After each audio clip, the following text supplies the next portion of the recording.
social y abogado, merece esos aplausos sin duda.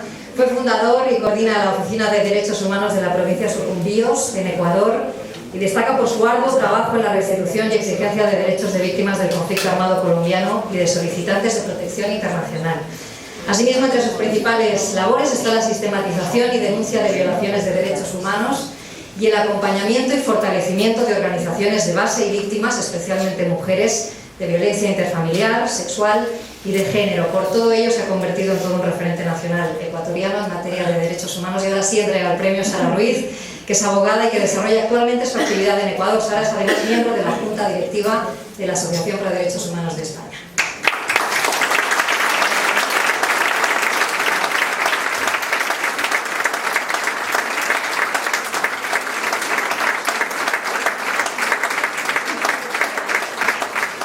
Buenas noches a todos y a todas.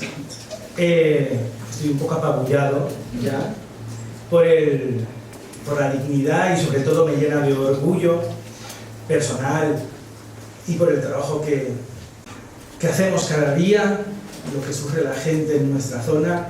Muchísimas gracias a la PDH, muchas gracias a ustedes. Yo creo que cuando lo conversábamos en Sucumbíos, esto planteamos que nos sirve en el camino que llevamos adelante para tratar de proteger, de defender a las personas que lo tienen complicado y para tratar de avanzar en nuestro trabajo. Por lo tanto, reitero el agradecimiento. Personalmente me llena de orgullo a mí y a todas las personas que en esta olvidada provincia vivimos y trabajamos por aquello que hemos escuchado muchas veces, de que otro mundo es posible. En Sucumbíos, que es la provincia de Ecuador donde yo fundamentalmente desarrollo mi trabajo, diferentes actores se han empeñado en hacernos creer que la historia ya se escribió y que en esas tierras el olvido con sabor a miedo es nuestro presente. Pero la historia la estamos construyendo a diario hombres y mujeres luchadores, tenaces y dignos. Y es por ellos que esta noche estoy aquí con ustedes. Y es de sus luchas de las que me gustaría poder hablarles un poquito, y de su inmensa, esperanzada y persistente rebeldía. Algunos de ellos y de ellas ya han sido asesinados, son perseguidos, torturados o privados de su libertad. Y otros y otras siguen valientes en las comunidades, en sus comunidades, defendiendo el territorio que es su vida y su trinchera.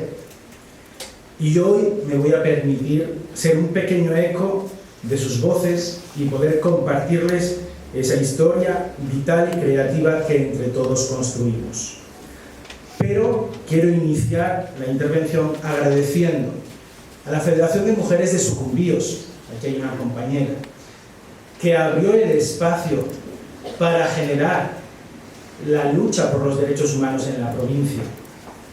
A Gonzalo López Marañón, fue obispo hasta el 2010 de esa provincia recóndita y en la frontera, expulsado de esa provincia tras ser jubilado por la misma Iglesia Católica por su lucha incondicional por las víctimas.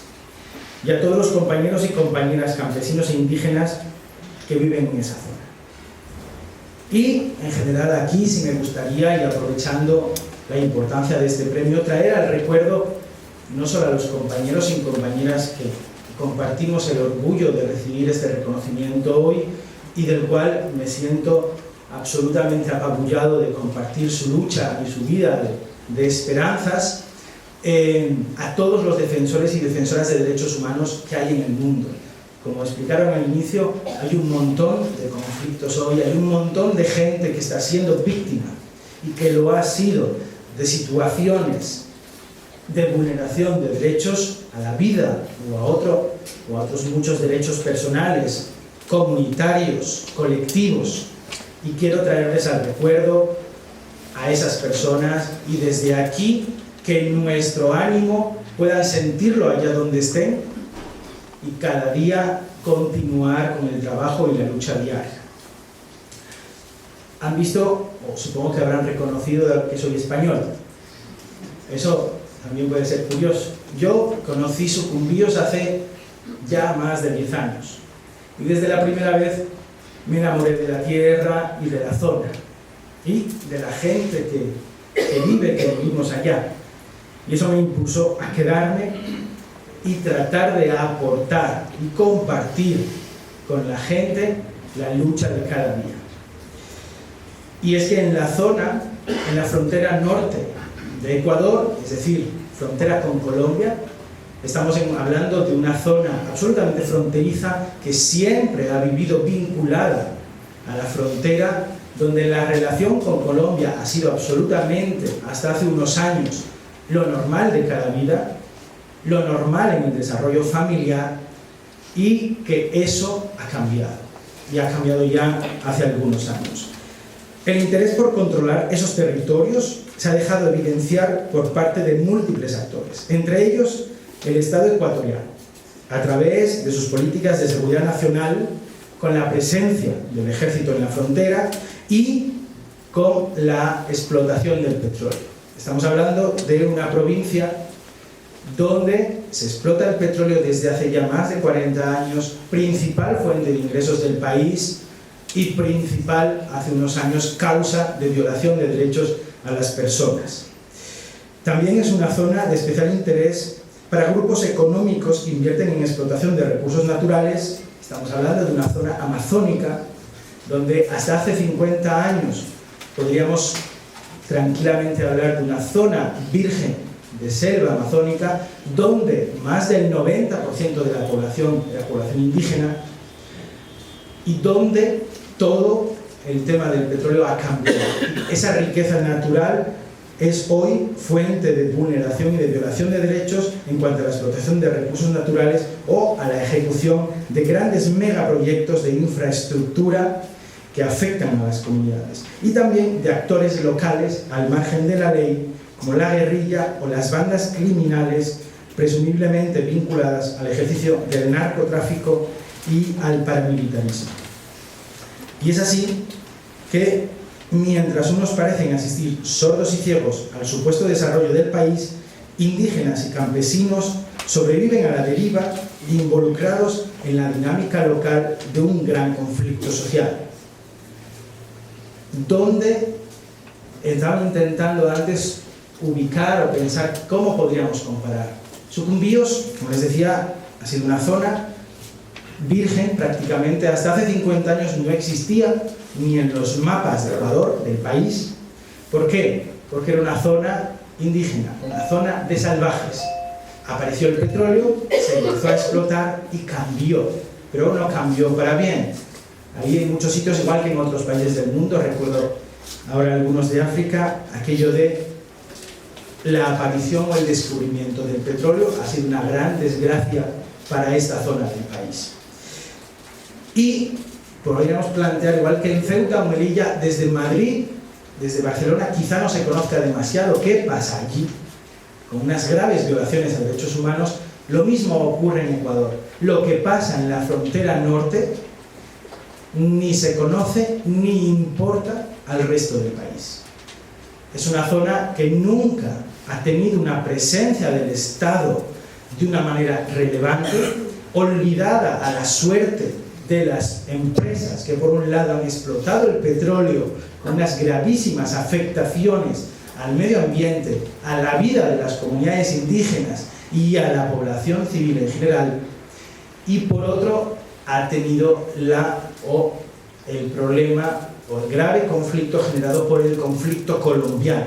Y aquí también quiero recordar la grave situación que hoy todavía vive Colombia, la gravísima situación de vulneración de derechos humanos que se da en la mayor parte del país y que por desgracia también pasa desapercibido para muchas personas bajo el pretexto de una pacificación o de una seguridad democrática en el país. Como les decía, somos una pequeña provincia, 160.000 habitantes aproximadamente, pero con 300 kilómetros de frontera con Colombia. Hace 50 años el 90%, como les decía, de la población era indígena, hoy es el 13%. Es decir, en 50 años ha desaparecido o se ha reducido profunda y enormemente esa población, y además han desaparecido pueblos ancestrales, como la nacionalidad tetetes, y otros han sido reducidos a su mínima expresión con grupos de aproximadamente 400 personas como los Siona y Secoya.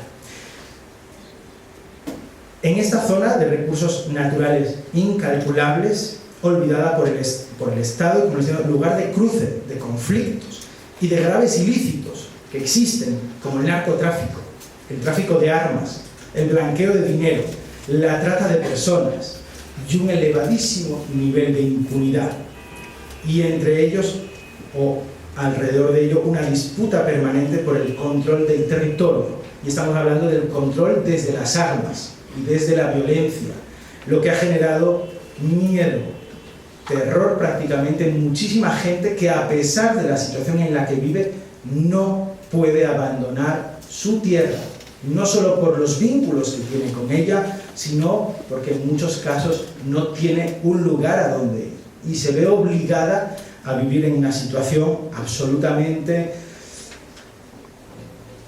de miedo y de temor a intentar denunciar y visibilizar la situación que tiene.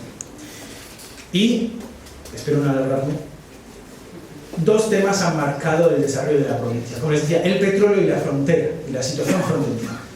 Hace 50 años, como les decía, aproximadamente se descubrió el petróleo en Sucumbíos, la primera zona en el país donde se descubrió, y además la única junto con Orellana donde se saca petróleo, donde se extrae petróleo, y los graves impactos sociales, ambientales y de vida a la gente ha supuesto, no solo desaparición de pueblos indígenas, sino que además ha generado consecuencias gravísimas que, por suerte, y supongo que habrán escuchado hablar, hace aproximadamente un año se consiguió una sentencia contra la Texaco, que fue la primera empresa que en Ecuador explotó el petróleo. Y para que se hagan una idea de la importancia que el Estado ecuatoriano daba a esta zona del país, el Estado concesionó a Texaco 600.000 hectáreas de selva virgen, con todo lo que había dentro, es decir, incluidos pueblos indígenas, donde Texaco hizo lo que quiso, ya hizo lo que quiso. Y por suerte, después de más de 13 años de un litigio o de un juicio muy importante, los tribunales ecuatorianos admitieron condenar a la empresa Texaco a una indemnización de más de 9.000 millones de dólares por los daños ocasionados en la Amazonía, por su inescrupulosa y antiética explotación en la zona. Y en la actualidad, la coyuntura petrolera, por desgracia, está enmarcada en la agresiva política extractivista del actual presidente o del actual gobierno presidido por el economista Rafael Correa, donde a costa de no importa qué, se tiene que sacar más petróleo, se tiene que recibir más ingresos económicos, se tiene que producir más. ¿Para qué? Supuestamente para mejorar los ingresos económicos y permitir el desarrollo del país. Recuerdo una frase que el presidente dijo hace varios años, cuando, evidentemente, hay población de ahí, de esas dos provincias, Sucumbíos y Orellana, que se oponía a que explotara su tierra sin ningún tipo de cuidado, pasando por encima de la gente, vulnerando sus derechos. Y la frase era que 100 no nos impongan sobre 100.000. ¿Ya? Y eso refiere un poco a la importancia de una de las zonas de la Amazonía que quedan más intocables, donde existen pueblos en aislamiento voluntario, ¿ya? Y pese a la oposición de una cantidad muy grande de población en todo el país. Para eso, este gobierno, ya desde hace algunos años, ha puesto en marcha una política represiva contra personas y organizaciones, una criminalización de la lucha social, que ha llegado a que gente vaya a la cárcel, a que gente sea acusada injustamente, a que sea complicado trabajar por los derechos del medio ambiente y de la gente y de la población. Ejemplo de ello, en el 2007 fue el encarcelamiento de por al menos 3 meses, y en algunos casos más, la tortura y el maltrato de 20 campesinos que protestaban o reclamaban el respeto a sus derechos en una de las zonas de explotación. Respecto al tema de frontera, en nuestra provincia distinguimos varias fases en el tiempo. Como les decía antes, Sucumbíos y toda la frontera norte, una buena parte de ella, ha vivido vinculada. La relación entre ambos países, Ecuador y Colombia, en estas zonas era algo absolutamente natural, donde la mayoría de la población era indígena, ya no lo es, con familias a ambos lados, cuando la frontera de la que estamos hablando es un río que es cruzado o era cruzado constantemente. Pero en el año 2000, a partir del 2000, cambió con la implementación en el 2001 del Plan Colombia, que buscaba fundamentalmente, o que ha buscado fundamentalmente, 2 cosas.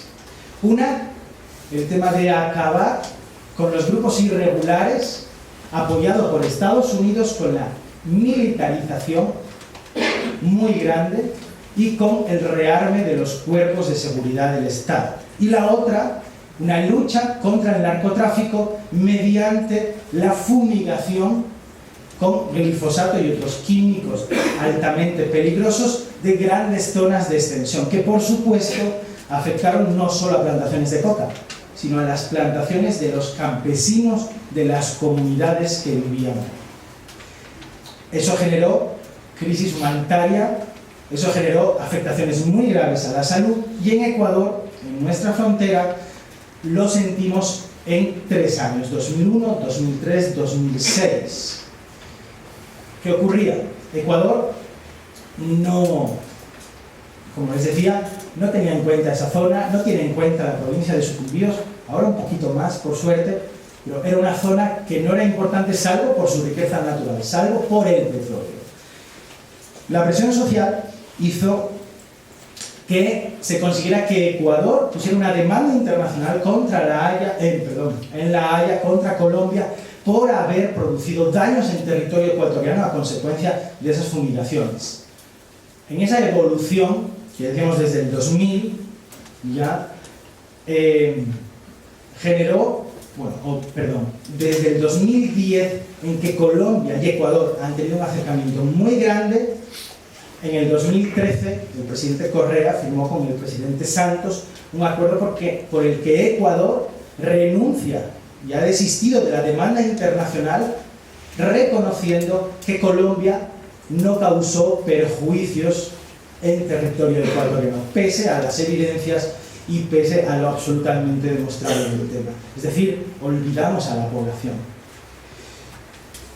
Y en cuanto a la violencia, que es el tema más preocupante hoy para nosotros como defensores y defensoras en esta zona, como les decía, en el 2000 hasta el 2000, la Colombia queda absolutamente normal, incluso con presencia de grupos irregulares que veían en Ecuador una zona de descanso y aprovisionamiento. El Plan Colombia significa un cambio radical. Un cambio radical por parte fundamentalmente de Colombia, que militarizó la frontera y aprovechó también para ingresar en Ecuador ilegalmente. Eso junto con los paramilitares, que por la experiencia que tenemos sabemos que en la mayoría de los casos han ido protegidos o incluso acompañados por el ejército colombiano.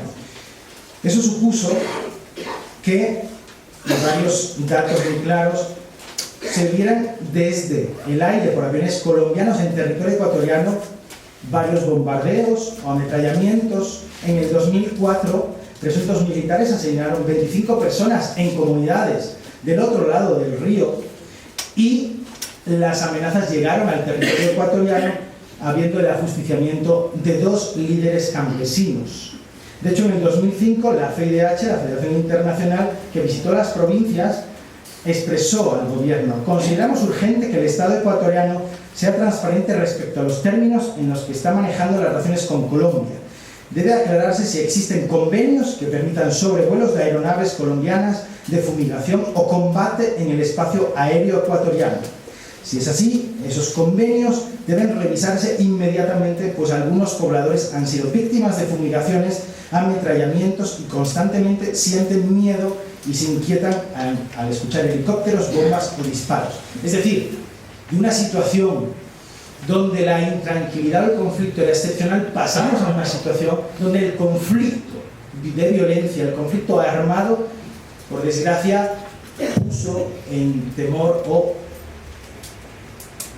en miedo a la mayoría, a un grupo de gente importante de las comunidades. Y en esa misma época, que llega, en mi apreciación, hasta marzo del 2008, también se dieron, por ejemplo, asesinatos en el 2007, marzo del 2007, por ejemplo, del señor Jorge Plaza Manquillo, ecuatoriano, al cual entraron en su casa a las 4 de la mañana, una columna del ejército colombiano lo sacó de su casa y lo ajustició en ese mismo momento. Ese mismo día, y siguiendo por la frontera, el mismo ejército colombiano mató al señor Daniel Marroquín Ortega, que estaba pescando en el río. ¿Ya?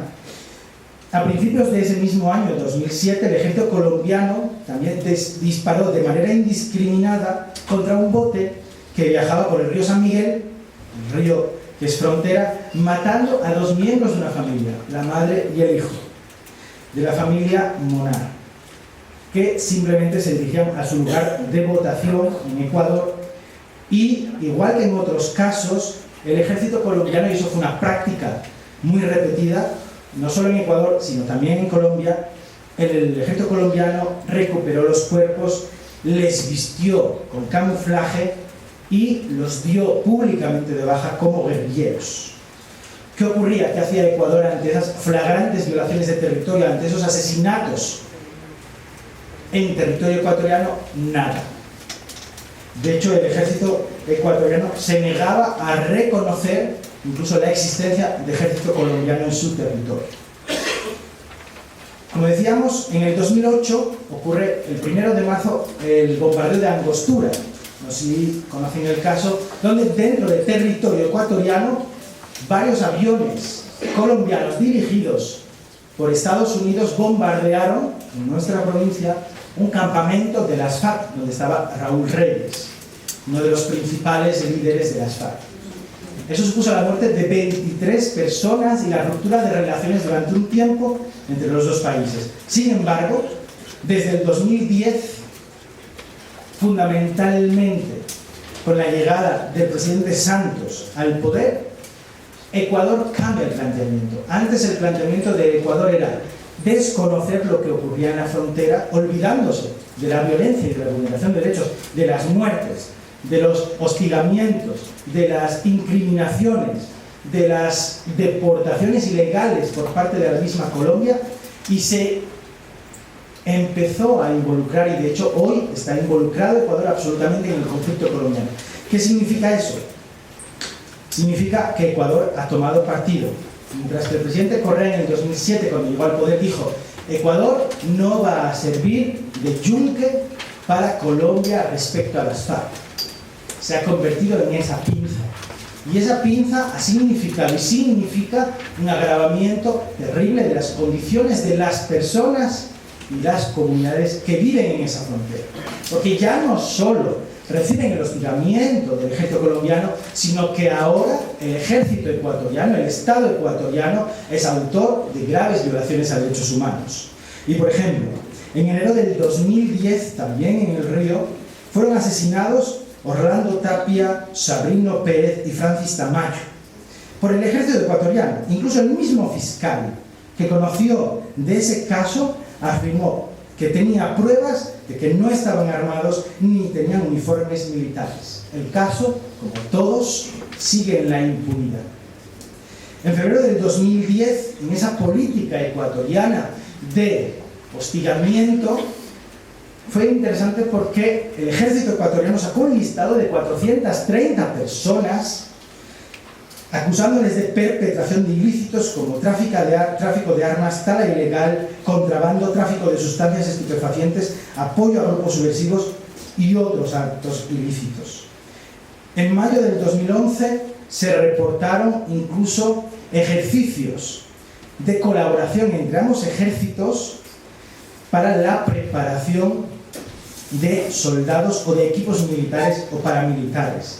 En octubre del 2012 se reportaron en varias comunidades casos de torturas, deportaciones ilegales del ejército ecuatoriano, tanto de hombres como de mujeres, y detención de niños. Lo mismo ocurrió varios días después en una comunidad indígena quichua del río Putumayo. Y una muestra evidente de esto es que en agosto del 2013 recién se produjo un enfrentamiento armado entre el ejército ecuatoriano y supuestos grupos irregulares que costó la vida de 6 personas. Y se han reportado múltiples denuncias o casos de patrullajes del ejército ecuatoriano con miembros del ejército colombiano en territorio ecuatoriano, allanamientos ilegales de viviendas con distintos robos, censos ilegales de población, amenazas a población colombiana que reside en la zona, ocupación de espacios como escuelas o casas comunes, labores de inteligencia e interrogatorio por parte del ejército ecuatoriano a niños y niñas de las comunidades de frontera. Y eso evidencia claramente que Ecuador, como les decía, ha ingresado al conflicto de una manera absolutamente clara y en desconocimiento de los derechos más básicos de la población. Ha ingresado a intentar acabar con supuestos grupos irregulares. Y eso ha generado, por supuesto, un desplazamiento masivo de población colombiana hacia Ecuador, huyendo del conflicto armado. En Ecuador hoy tenemos más de 55.000 personas refugiadas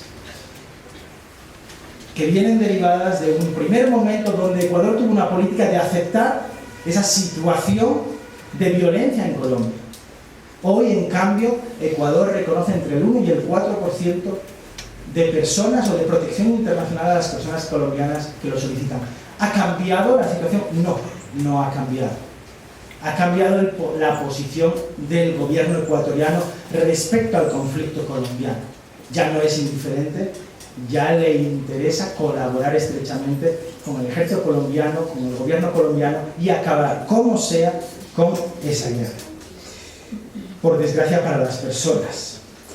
Y todo lo anterior lo hemos denunciado y se ha denunciado a los medios de comunicación, a las fiscalías, a la Defensoría del Pueblo, a los jueces, pero por desgracia nos encontramos con una posición por parte de las Fuerzas Armadas de poder, y es así, porque los casos quedan en la impunidad, pero al menos intentamos acompañar a las personas y visibilizar esa situación, luchando porque eso cambie, exponiendo la persona y exponiendo la integridad, pero fundamentalmente desde nuestra posición honesta y comprometida de acompañar a esas personas.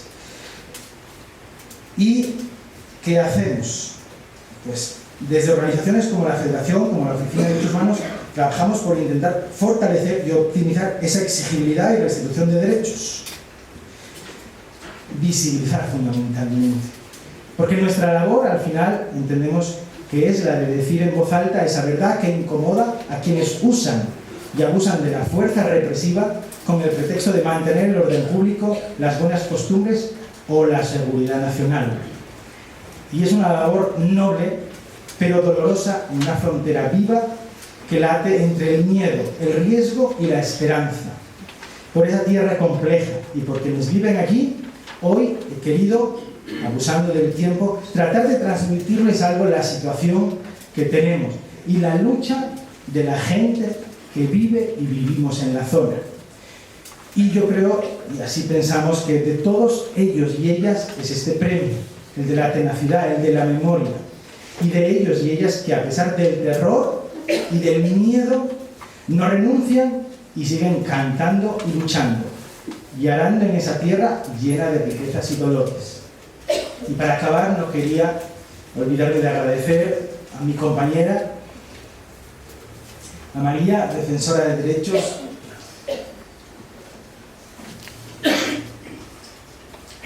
que ha acompañado en situaciones muy complicadas a mis padres, a mi hermana, a mi cuñado, que me han querido acompañar, a Rosa Elvira, compañera de la Federación, e intentar transmitirles, como les decía, es la dignidad y el orgullo de que un premio como este se dé a quienes siguen luchando cada día.